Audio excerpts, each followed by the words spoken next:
हर working day Mumbai की SNDT women's university के gate से हजारों छात्राएं अंदर जाती हैं। एक विशाल, जिंदा, हलचल से भरा कैंपस।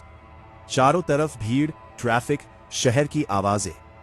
ये जगह मुंबई के सबसे महंगे और सबसे व्यस्त इलाकों में से एक, जुहू के बीचों बीच है। यानी सभ्यता हर तरफ मौजूद है। लेकिन इसी आधुनिक कैंपस के बिल्कुल बगल में एक दूसरी इमारत खड़ी है।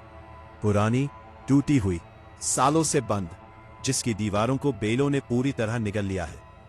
और छात्राओं के बीच एक कहानी फुसफुसाई जाती है कि अगर आप रात के ठीक 2 बजे उस बंद विंग के पास जाए तो आपको अंधेरे गलियारों में एक औरत की आवाज सुनाई देगी। एक टीचर जो आज भी उन्हीं हॉल्स में घूमती है जहां उसकी हत्या हुई थी।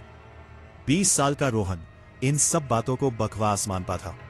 जब उसके दोस्त ने यह कहानी सुनाई तो वो हंस पड़ा, और उसी हंसी में उसने एक चैलेंज एक्सेप्ट कर लिया। आज रात अंदर जाकर साबित करेंगे वहां कुछ नहीं है। उसका बेस्ट फ्रेंड विशाल भी साथ था। रात के 1:30 बजे दोनों कॉलेज के पीछे वाले हिस्से तक पहुंचे। झाड़ियों को पार किया, घने पौधों के बीच रास्ता बनाया और जंग लगे लोहे का पुराना गेट धक्का देकर खोल दिया।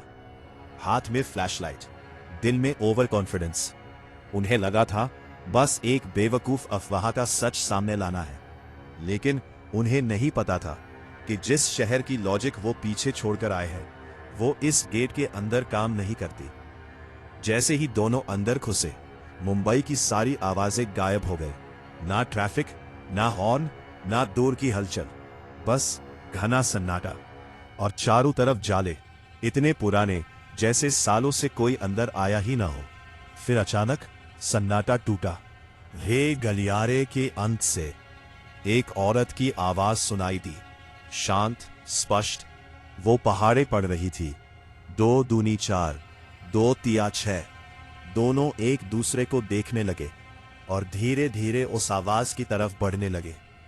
जैसे जैसे वो पास पहुंचे, हवा ठंडी होने लगी।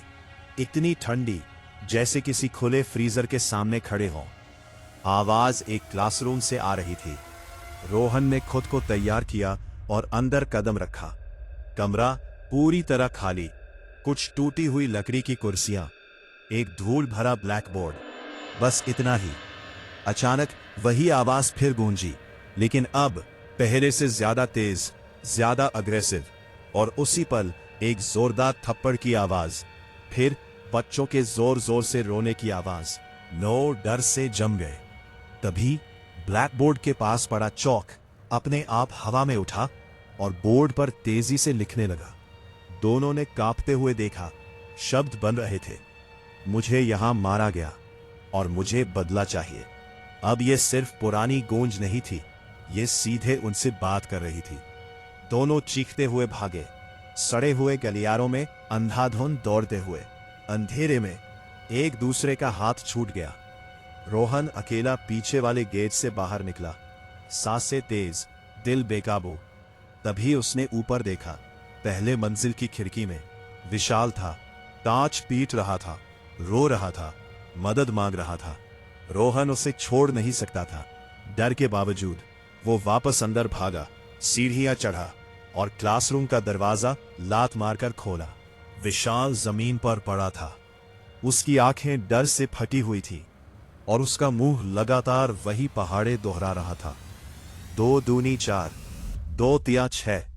और उसके ऊपर खड़ी थी एक औरत, गंदी काली साड़ी में, सड़ी हुई त्वचा, हाथ में भारी लकड़ी की छड़ी और पूरी सफेद आंखें जो विशाल पर टिकी हुई थी। फिर उसने धीरे से अपना सिर घुमाया और रोहन की तरफ देखा। धीरे धीरे मुस्कुराई और उसकी तरफ कदम बढ़ाया।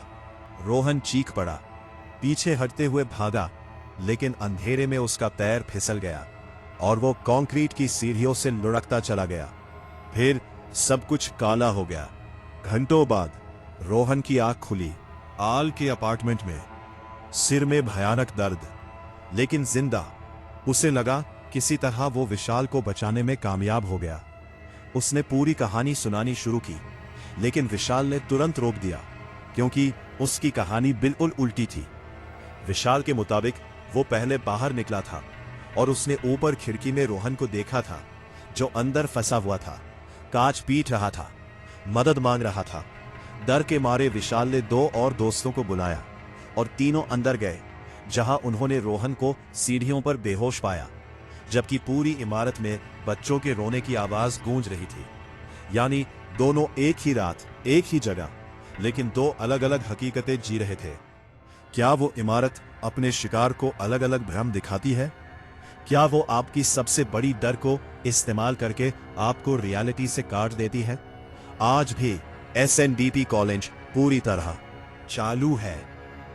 हर दिन सैकड़ों छात्राएं उस बंद विंग के पास से गुजरती है, लेकिन कोई उसके करीब नहीं जाता, क्योंकि असली डर उस टीचर का नहीं है। असली डर यह है कि अगर आप अंदर गए तो जो आप देखेंगे, क्या वो सच होगा भी?